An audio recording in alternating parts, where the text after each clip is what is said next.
Assalamualaikum warahmatullahi wabarakatuh. Bismillahirrahmanirrahim.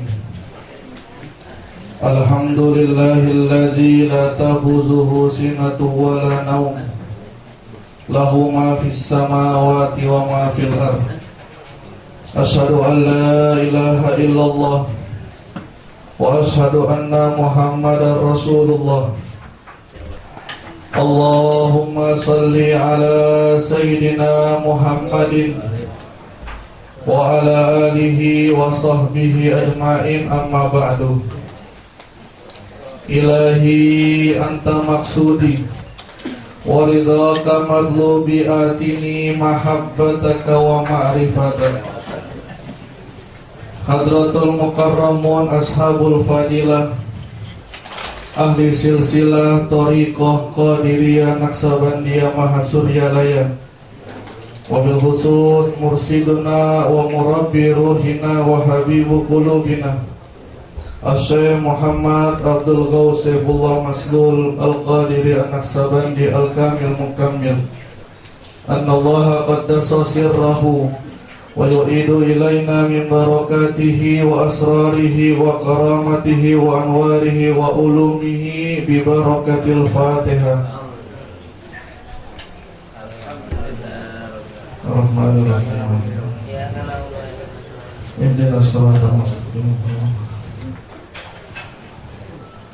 Al-Mukarram wal-Muhtaram sahibul fadilah, pembantu khusus Aba Aos Bapak Kiai Haji Budi Rahman Hakim beserta keluarganya, Al-Mukarramun, para wakil talqin Aba Aos, mata'an Allah bituli hayatihim, sahibul bait Bapak Haji Eka Budi beserta keluarganya, Bapak Haji Muhammad Nafis beserta keluarganya. Mudah-mudahan Allah melimpahkan rahmat, kasih sayang, ridha, maghfirah kepada mereka semuanya. Para mubalighin, para asatizah, para ikhwan, akhwat yang dirahmati oleh Allah Subhanahu wa ta'ala. Ketika Nabi Allah Sulaiman alaihi salam bersama pasukan-pasukannya melewati sebuah lembah yang di situ ada sarang semut, maka semut berkata, qalatin namla tudkhulu masakinakum la yahtimannakum Sulaimanu wa junuduh. Raja semut berkata, Hai anak buahku, hai semut, masuklah kalian ke dalam sarang, ke dalam lubang. Sebentar lagi Sulaiman dan pasukannya akan lewat. Jangan sampai kalian terinjak-injak oleh mereka. Wahum la yas'urun, karena mereka nggak tahu ada kita di sini. Nabi Sulaiman mendengar itu, mendengar suara semut. Ada yang pernah dengar suara semut kayak gimana? Suara semut Nabi Sulaiman dengar. Fatabassama dhahiqam mimma yaqul, maka yaqul, tersenyum Nabi Sulaiman. Ini merupakan anugerah yang sangat besar, dibukakan telinga beliau oleh Allah Subhanahu wa ta'ala sampai dengar suara semut. Kita semut teriak luar biasa, kita nggak dengar. Kita terganggu sama semut karena digigit. Nggak ada kita ngomong sama semut, semut jangan berisik, nggak ada gitu. Tapi Nabi Sulaiman mendengar itu. Lalu apa yang beliau baca? Rabbi auzi'ni an askura ni'mataka allati an'amta alayya wa ala walidayya wa an a'mala shalihan tardah. wa adkhilni birahmatika fi ibadikas sholihin. Ini doanya Nabi Sulaiman. Ya Allah, berikanlah aku kemampuan, kekuatan untuk bersyukur kepada nikmat yang Engkau berikan kepadaku, dan juga kepada kedua orang tuaku, dan jadikan kenikmatan yang Engkau berikan kepadaku aku bawa, aku pakai untuk melakukan ketaatan kepadamu, dan masukkan aku termasuk orang-orang yang saleh. Ada dua pelajaran yang sangat luar biasa dari doanya Nabi Sulaiman ini. Yang pertama, syukur. Syukur itu wajib dan berat. Tidak enteng orang bersyukur. Maka Nabi Sulaiman minta, Rabbi auzi'ni, ya Allah berikanlah aku kemampuan. Ini Nabi Sulaiman yang jin aja takluk, tetap minta sama Allah, ya Allah berikanlah aku kemampuan untuk bersyukur kepadamu. Yang kedua, wa adkhilni birahmatika fi ibadikas sholihin. Nabi Sulaiman menyadari dia tidak akan bisa bersyukur, mencapai syukur yang hakiki kalau tidak bersama orang yang telah sampai kepada orang yang sampai kepada bersyukur yang hakiki. Wa adkhilni fi ibadikas sholihin. Dia menyadari itu, aku tidak bisa bersyukur yang benar kalau aku tidak melihat bapakku. Nabi Daud alaihissalam bersyukurnya luar biasa. Inilah yang diistilahkan dengan robitoh. Tadi dibacakan dalam mangkobahnya, Syekh Kanji tidak pernah bertemu dengan Syekh Abdul Qadir Al-Jailani, tidak pernah bertatap muka, tapi dengan berobitoh kepadanya dan ingin bersama dengannya mendapatkan kemuliaan dari Allah, maka Syekh Abdul Qadir hadir dalam mimpinya. Mimpinya bertemu dengan wali seperti dalam keadaan sadar. Para hadirin yang dirahmati oleh Allah Subhanahu wa ta'ala, jadi syukur merupakan sesuatu yang sangat penting. Maka ada makom-makom yang harus dilalui dalam berthariqah. Di antaranya ada makom syukur. Ada beberapa ulama memasukkan makom syukur itu sebagai tingkatan-tingkatan yang harus dilalui oleh setiap orang. Syukur itu ditandai dengan ucapan. Syukur ditandai dengan ucapan. Dikuatkan dengan hati, diamalkan dengan perbuatan. Ucapannya apa? Ucapannya sangat begitu ringkasnya, yaitu alhamdulillah. Alif lam di sini mencakup semuanya. Istiqlal. Kita bingung sama Allah. Ada orang kita bingung, ya Allah saya bersyukur yang mana saya harus syukuri? Begitu banyak kenikmatan yang Engkau berikan. Kalau disebut satu-satu begitu panjangnya, maka kata Allah, cukuplah engkau berucap membaca alhamdulillah. Karena alif lam di situ mewakili dan mencakup seluruh kenikmatan. Dapat uang, alhamdulillah saya dapat uang. Naik jabatan, alhamdulillah saya dapat naik jabatan. Cuman kita ini menyekat ucapan alhamdulillah dengan hanya kenikmatan. Kalau dapat nikmat, alhamdulillah. Tapi misalnya Ustaz Rosidi kita lihat lagi pusing bolak-balik. Ustaz lagi apain? Alhamdulillah dompet saya hilang. Enak gak kira-kira? Alhamdulillah dompet saya hilang. Ada uangnya, ada 5 juta baru dikasih tadi. tapi senyum-senyum Ustaz Rasidi. Aneh gak? Pak Dedi kemarin kemana? Alhamdulillah kepala saya pusing banget dah. Apalagi bapak-bapak, ibu-ibu, halo, bapak di mana? Saya lagi di kantor. Ini Pak, istri bapak. Kenapa istri saya? Istri bapak meninggal. Alhamdulillah. Repot gak urusan itu? Itu kalau istri yang bisa bangun cepet. Tapi ternyata manusia khusus,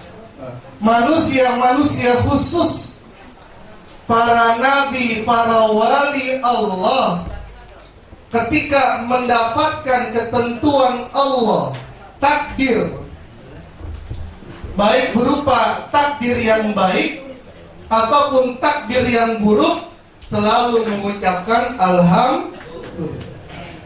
Ini orang-orang khusus nih. Orang yang bisa seperti ini termasuk orang yang khusus. Ketika mendapatkan musibah, alhamdulillah. Cuman mungkin gak usah diucapin. Dalam hadis Nabi kan dianjurkan kalau kita mengunjungi orang yang sakit, ucapkan alhamdulillah. Tapi jangan diucapin, bisa berantem kita masuk. Alhamdulillah ibu sakit, wah bisa berantem gitu. Ucapkan dalam hati, alhamdulillah, apa yang Allah berikan tidak dapat kepadaku, baru ucapkan tahurun insya Allah, kan gitu. Semoga penyakit yang kau dapati sebagai kafarat atas dosa. Orang-orang khusus itu setiap ketentuan Allah, baik yang berupa ketentuan yang baik, takdir yang baik, ataupun takdir yang buruk, itu baik baginya. Baik baginya.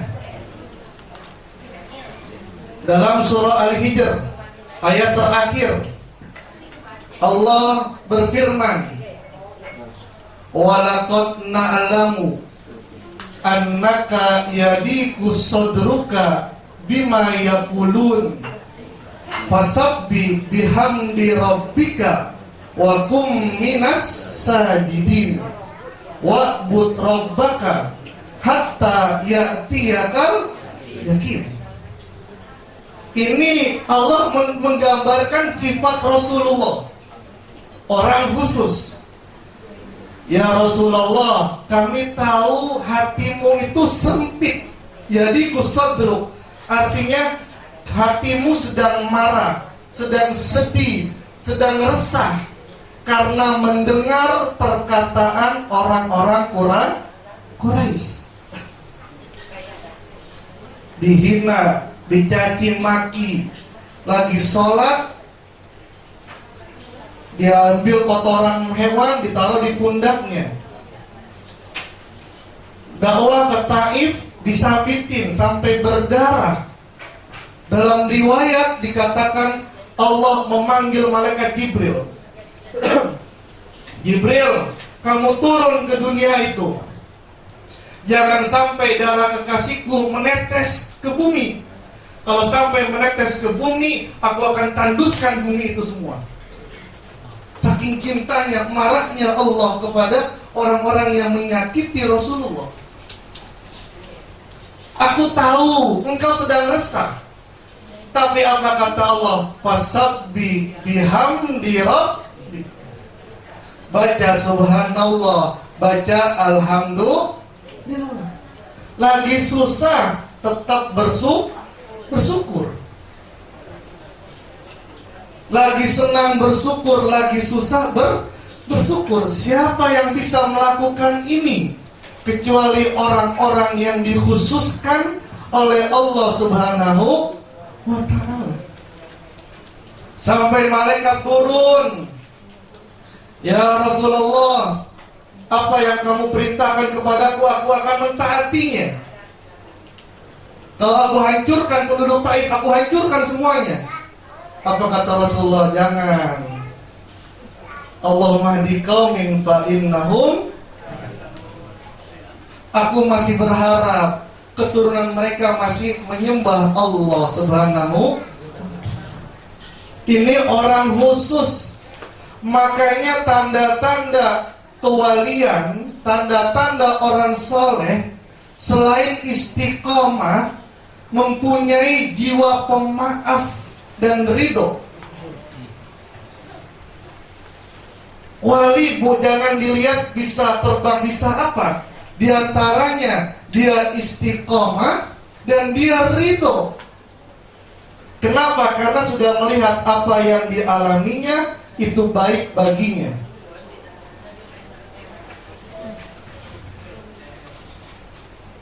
Kalau berbicara dengan para ikhwan, bagaimana sikap perlakuan para mantan wakil talqin Abah Anom kepada Abah pasca wafatnya Abah Anom? Beliau tidak boleh masuk ke Suryalaya. Terus di mana-mana beliau dihina dan apa, sampai Abah Jagat yang marah luar biasa. Saya dengar pernah bilangin si fulan jangan berhenti untuk menghina guru saya. Begitu. Ini ikhwannya yang marah. Nggak boleh masuk. Sedangkan 44 tahun Abah sudah begitu akrab dengan Suryalaya. Sudut-sudut Suryalaya sudah masuk dalam lubuk hatinya. Dilarang masuk, itu menyakitkan. 40 tahun lebih berkhidmah kepada guru agungnya. Banyak ilmu yang telah didapatinya dihina begitu saja.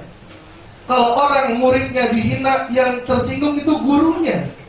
Saya punya murid saya dihina, kamu itu bodoh sekali. Yang marah saya gurunya. Abah tidak marah, tapi Abah tidak mau guru agungnya sakit. Luar biasa itu. Ujian yang sangat luar biasa. Tapi dari mulut beliau selalu berkata, jangan sampai Suryalaya seperti Kali Sepu di Cirebon. Kan begitu. Kali Sepu di Cirebon hilang dari sebutan para murid-muridnya. Ini tanda daripada kewalian Allah.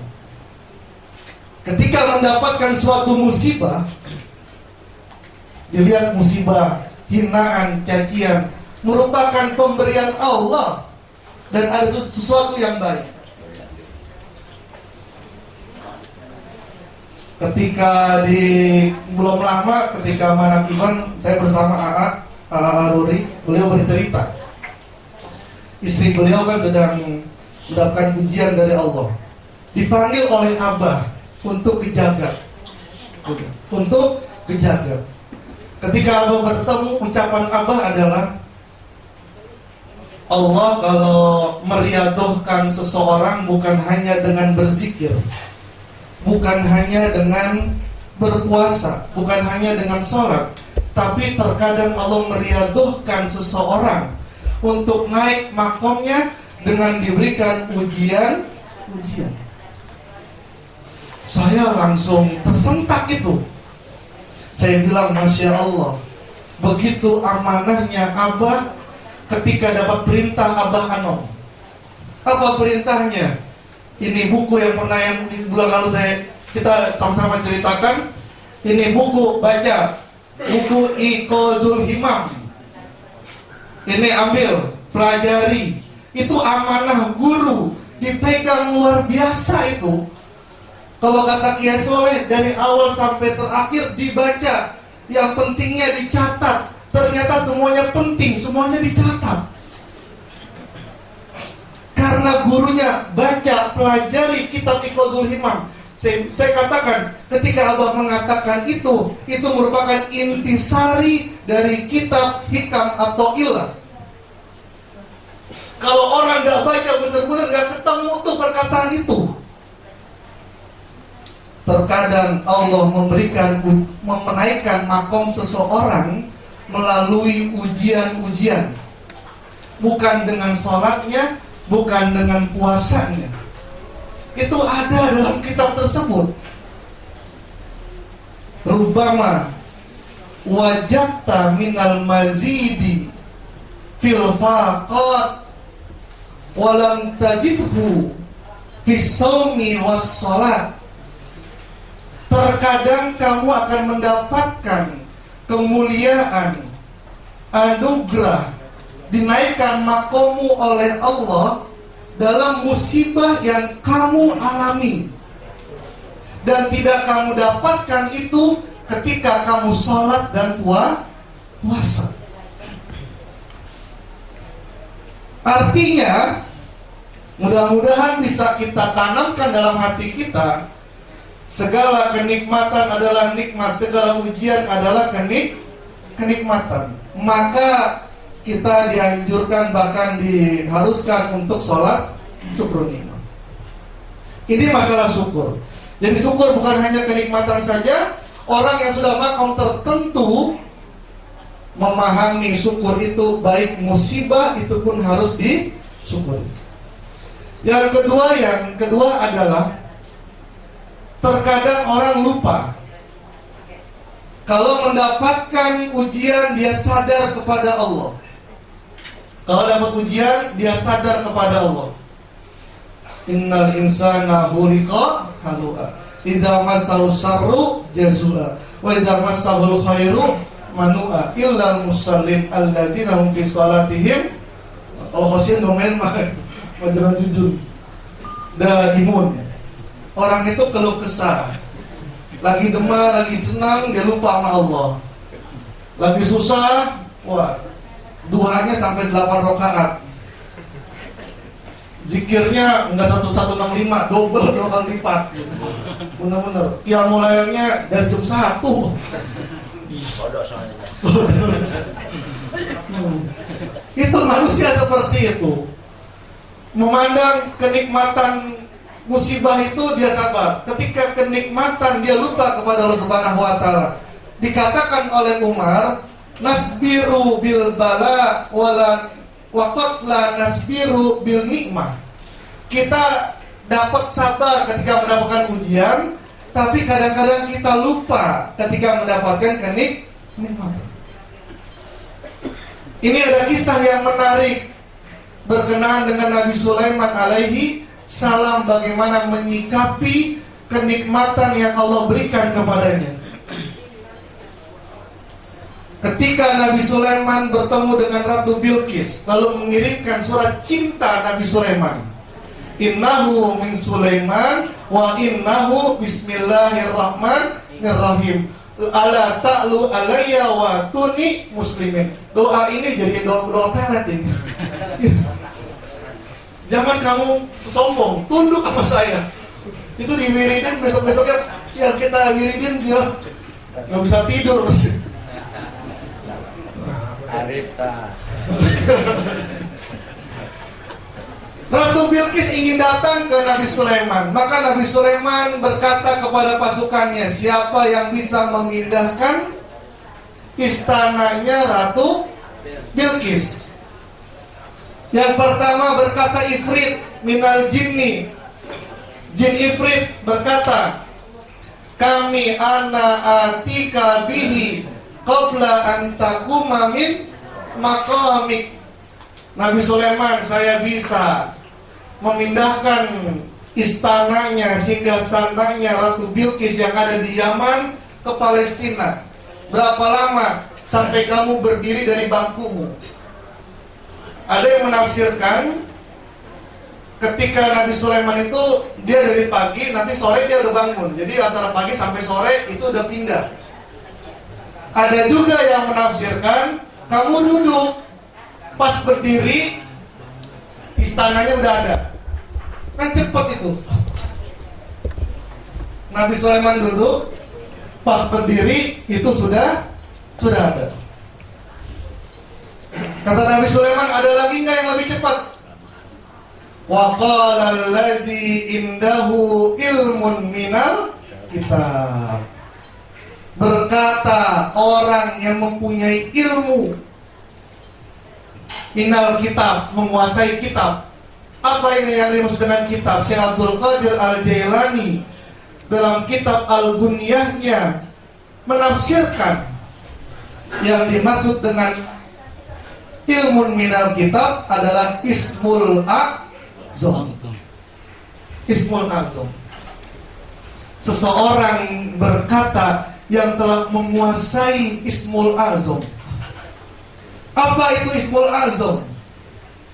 Syekh Abdul Qadir pun berkata, ismul a'zam huwa Allah. Fa inna ma yustajabu iza qulta wa laysa ma'aka ghairuhu. Kata Syekh Abdul Qadir, ismul azam itu adalah kalimat Allah. Setiap orang yang membaca ismul azam itu akan dikabulkan permintaannya kalau ketika dia menyebutkan tidak ada apapun dalam hatinya kecuali Allah. Inilah yang diajarkan oleh Syekh Mursyid, zikir khafi. Banyak pengalaman dari Iwan ketika zikir khafi. Wah, dalam begitu luar biasa. Robito kepada Abah, Allah menurunkan kekuasaannya.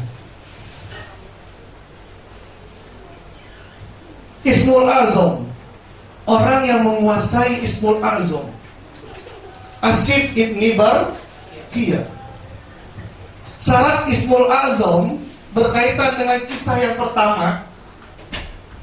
Pembahasan yang pertama, orang yang menguasai Ismul Azam gak sembarangan orang. Bukan cuma demen wiridnya saja, tapi jiwanya, akhlaknya sudah terbentuk.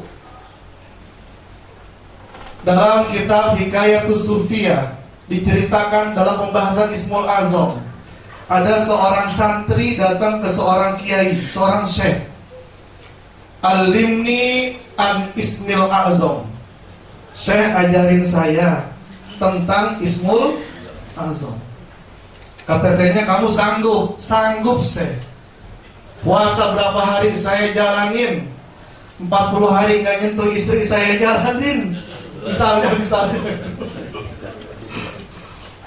wah, itu berat banget, itu berat, luar biasa itu. Saya jalanin, saya sanggup semuanya, sanggup mental, sanggup. Ya udah, besok datang ke sini. Nanti saya ajarin tentang Ismul Azam. Besoknya datang, diajak oleh kiainya ke depan pintu gerbang pasar, ke pasar. Bukan ke masjid tapi ke pasar. Saya yang bener aja, saya pengen ngaji kok ke pasar. Jadi ilmu itu bukan cuma di masjid aja. Ahmad Al-Farahidi yang menemukan ilmu arut kan gitu, mustafilun dari mana? Dari tukang besi kan gitu, lagi lewat tak Pak Lun gitu. Jadi belajar dengan siapapun bisa. Tukang besi dia belajar. Saya yang benar, kok saya ke pasar? Udah diem aja, tunggu. Ntar saya ajarin Ismul Azam. Nunggu dari pagi sampai sore ini. Kapan diajarinnya ya? Tiba-tiba ada tukang panggul, udah tua usianya, yang suka panggul-panggul ini, pasar kulit panggul. Ketika dia bawa barang, jatuh itu bawaannya ke tanah, kotor semua bawaannya. Itu majikannya marahnya luar biasa. Wah, dimarahin, dikatain, sampai ditendang itu kulit panggulnya yang udah tua. Ngelihat itu, kata sayanya, ya udah kita pulang. Ah, kok gitu aja sih? Kita pulang. Sekarang kita ke rumah. Pas di rumah, kata syekhnya, tadi lihat orang tua yang dipukulin. Oh ya, saya yang lihat. Gimana? Kasihan sekali orang tua itu. Kalau kamu jadi orang tua itu, kamu ditendangin, kamu dipukulin, kamu dihina, dan kamu sudah menguasai Ismul Azam, apa yang kamu lakukan? Wah, kalau saya sih nggak apa.